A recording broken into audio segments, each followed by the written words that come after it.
Assalamualaikum warahmatullahi wabarakatuh. Perkenalkan, nama saya Nurmini. Saya dari Prodi Administrasi Rumah Sakit. Di sini saya ingin mempresentasikan studi kasus pasien jatuh di ruang rawat inap mengacu pada Permenkes RI nomor 11 tahun 2017 tentang keselamatan pasien. Adapun di sini latar belakang, keselamatan pasien adalah suatu sistem yang membuat asuhan pasien lebih aman, meliputi asesmen risiko, identifikasi dan pengelolaan risiko pasien, pelaporan dan analisis insiden, kemampuan belajar dari insiden dan tindak lanjutnya, serta implementasi solusi untuk meminimalkan timbulnya risiko dan mencegah terjadinya cedera yang disebabkan oleh kesalahan akibat melaksanakan suatu tindakan atau tidak memiliki tindakan yang seharusnya diambil. Selanjutnya di sini ada Permenkes nomor 11 tahun 2017, Permenkes RI nomor 11 tahun 2017 tentang keselamatan pasien adalah regulasi yang menjadi dasar hukum penerapan keselamatan pasien, fasilitas pelayanan kesehatan. Regulasi ini mengatur bahwa setiap rumah sakit maupun fasilitas kesehatan lainnya wajib menerapkan sistem keselamatan pasien secara menyeluruh, integrasi dan kesinambungan.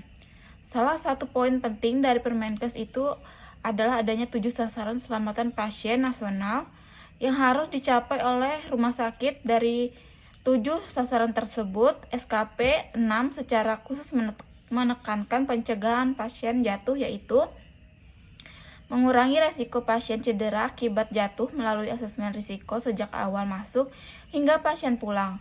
Lalu yang kedua, melakukan investasi pencegahan yang sesuai dengan hasil asesmen, misalnya itu pemasangan gelang kuning pada pasien berisiko jatuh. Yang ketiga, monitoring dan dokumentasi kejadian jatuh sebagai bagian dari pelaporan insiden keselamatan pasien. Lalu di sini ada studi kasus pasien jatuh.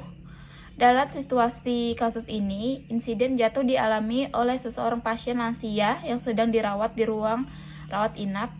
Kronologi kejadian sebagai berikut. Yang pertama, kondisi pasien berusia lanjut dengan riwayat gangguan mobilitas. Lansia umumnya mengalami penurunan kekuatan otot, keseimbangan dan refleks sehingga risiko jatuh lebih tinggi. Lalu yang kedua, situasi kejadian, pasien mencoba menuju kamar mandi sendiri pada malam hari tanpa meminta bantuan perawat maupun pendamping keluarga. Kondisi pencegahan di lorong kamar mandi kurang terang dan tidak tersedia pegangan di sepanjang jalur ke kamar mandi. Lalu kejadiannya itu saat berjalan, pasien kehilangan keseimbangan lalu jatuh di lantai. Pasien ditemukan oleh petugas setelah terdengar suara benturan dan teriakan. Untuk dampaknya, pasien mengalami memar di lengan serta nyeri pada area pinggul.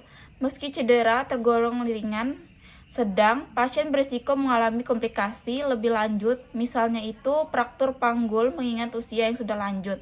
Lalu kategori insiden, kejadian ini termasuk dalam kejadian tidak diharapkan atau KTD, yakni insiden yang mengakibatkan cedera pada pasien akibat proses pelayanan kesehatan dan wajib dilaporkan serta dianalisis oleh tim keselamatan pasien rumah sakit. Untuk kesimpulannya, di sini kasus pasien jatuh di ruang rawat inap mencerminkan bahwa keselamatan pasien merupakan aspek yang tidak dapat diabaikan dalam pelayanan kesehatan jatuh, dapat menimbulkan dampak serius baik secara fisik, psikologis maupun finansial, sehingga rumah sakit wajib melakukan identifikasi penyebab, analisis risiko, penerapan strategi pencegahan, serta evaluasi berkelanjutan sesuai standar yang ditetapkan dalam Permenkes nomor 11 tahun 2017. Pencegahan hanya bisa tercapai melalui keterlibatan seluruh tenaga kesehatan, mendukung manajemen, edukasi kepada pasien dan keluarga, serta budaya keselamatan yang kuat. Dengan komitmen tersebut, risiko jatuh dapat meminimalkan, mutu layanan meningkat, dan kepercayaan masyarakat terhadap rumah sakit yang terjaga.